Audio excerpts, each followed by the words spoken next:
महाराष्ट्र की राजनीति में 2022 से एकनाथ शिंदे लगातार चर्चा में रहे हैं।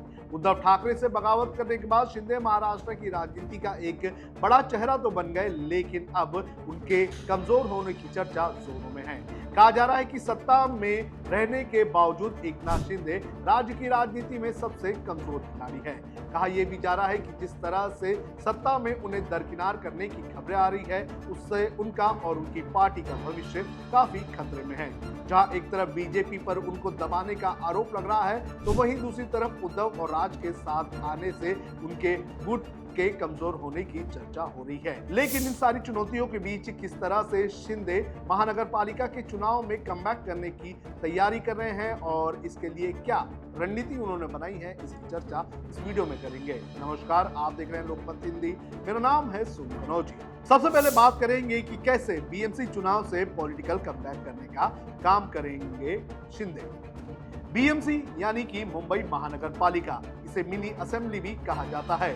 शिवसेना, यूबीटी, महाराष्ट्र नवनिर्माण सेना और बीजेपी पहले से ही इस चुनाव को लेकर मैदान में उतर चुकी है, लेकिन एकनाथ शिंदे अब इसे अपनी राजनीतिक पुनर्स्थापना का नेताओं को स्पष्ट संदेश दिया है। संदेश यह है कि पद का घमंड छोड़ो और जनता के बीच जाकर काम करो। मैं खुद को एक आम कार्यकर्ता आज भी मानता हूं, आप भी उसी तरह से काम करें। ये आदेश सिर्फ एक नैतिक उपदेश नहीं बल्कि चुनावी रणनीति का एक बड़ा हिस्सा है। शिंदे जानते हैं कि बीजेपी और ठाकरे बंधुओं की मजबूत जमीनी पकड़ के बीच उनका रास्ता मुश्किल है और इसे आसान बनाने के लिए उन्हें जनता से सीधा कांटेक्ट बनाना होगा।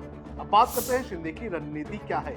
तो हिंदी मराठी नेटवर्क, युवाओं पर फोकस। शिंदे गुट अब मराठी के साथ साथ हिंदी भाषी वोटर्स को भी टारगेट करने की रणनीति पर काम कर रहे हैं। खबर है कि बीएमसी और थाने जैसे इलाकों में खासतौर पर उत्तर भारतीय समाज से जुड़े मुद्दों को भी उनकी पार्टी उठाएगी। इसके अलावा युवा मतदाताओं को जोड़ने के लिए रोजगार और स्थानीय विकास जैसे मुद्दों को प्राथमिकता उनकी पार्टी दी जाएगी। वाधवन पोर्ट जैसे प्रोजेक्ट का जिक्र करते हुए उन्होंने स्थानीय लोगों के नौकरियों का वादा किया है, जो रणनीति का एक बड़ा हिस्सा है। अब किस तरह से परसेप्शन वॉर बनाएंगे बीएमसी के चुनाव की।